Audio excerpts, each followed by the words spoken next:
Hey, ¿qué pasa, chavales? Redstone comentando con cómo cambiarte el skin de Minecraft.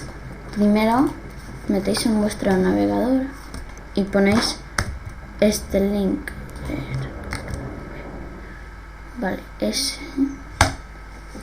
Ahora os pondré el link en la descripción. Vale, ya en esta página buscas la skin que más te guste. Por ejemplo, a mí me gusta este, Flaming Fury, ¿vale? Le cuelgas el nombre o lo escribes o algo y lo te metes en tu Minecraft. Venga, ya.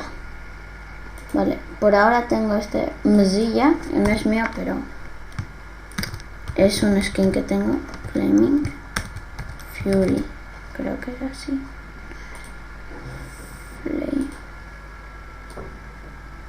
¿Dónde estaba? Perdió mi skin. ¿Dónde está? Ahí. Flaming Fury.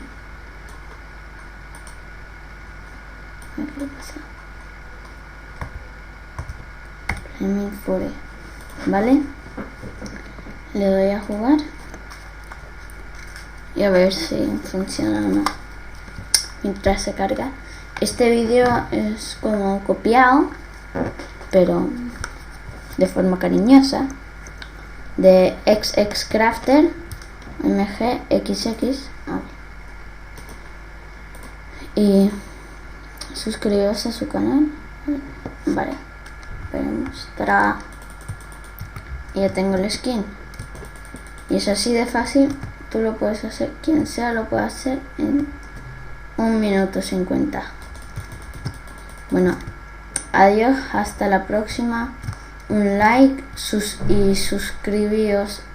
Adiós.